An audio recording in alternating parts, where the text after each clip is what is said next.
আর বন্ধুরা, বিপাশা বিটস চ্যানেলে আপনাদের সকলকে স্বাগত জানাই। আজকের এই রেসিপি হচ্ছে আমার ফুলকপি আলু দিয়ে পনিরের তরকারি। আজকের এই রেসিপিটা পরোটা লুচির সঙ্গে খেতে খুবই সুস্বাদু হয়। আর আমার এই রেসিপিটা ভালো লাগলে আমার এই চ্যানেলটিকে লাইক, কমেন্ট এবং সাবস্ক্রাইব করে দেবেন। এখানে আমি ফুলকপি আর আলুগুলোকে কেটে নিয়েছি।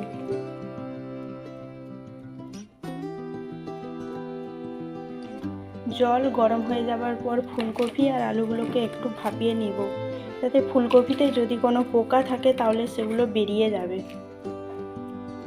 একটু সামান্য নুনও দিয়ে দেব। যতক্ষণে ফুলকপি আলুগুলো সেদ্ধ হচ্ছে ততক্ষণে আমি এখানে একটা মশলার পেস্ট বানিয়ে নেব। 4টে কাঁচা লঙ্কা, আদা ও কুচিয়ে রাখা একটা পেঁয়াজ দিয়ে দিলাম, আর কিছুটা গোটা জিরে দিয়ে দিলাম।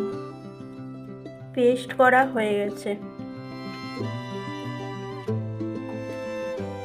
এরপর একটা টমেটো পেস্ট করে নেব। ফুলকপিগুলো ভাপানো হয়ে গেছে, এইবার সবগুলো তুলে নেব। এইবার পনিরগুলো তেল সেদ্ধ করে রাখা ফুলকপি আর আলুগুলো ভেজে নেব। চামচ হলুদ গুঁড়ো,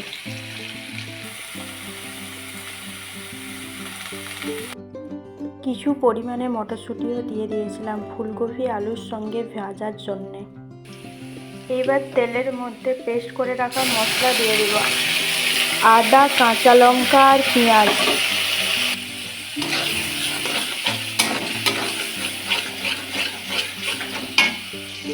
এইবার টমেটো পেস্টটাও দিয়ে দেব।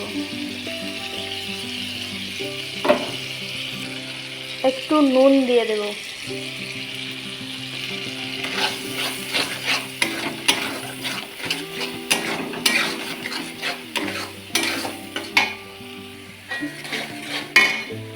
মশলা ভাজা হয়ে গেছে, এবার মশলাতে দিয়ে দেবো কিছু গুঁড়ো মশলা।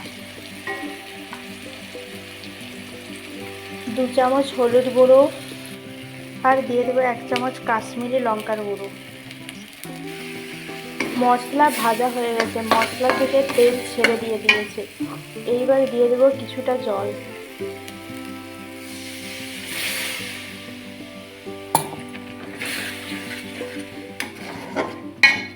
মশলা ভালোভাবে কষানো হয়ে গেছে, এইবার বেটে রাখা পোস্ত।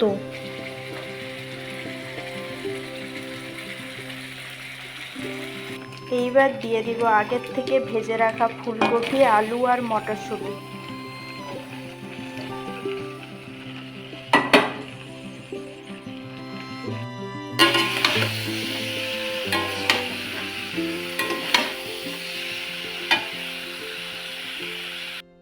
এইবার গরম জল দিয়ে দেব।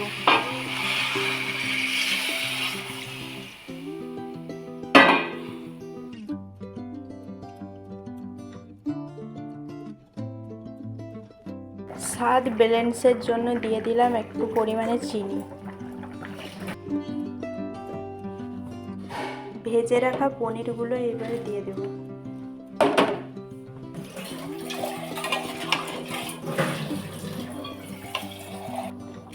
নামানোর আগে দিয়ে দেব 1 চামচ গরম মশলা আর 1 চামচ ঘি।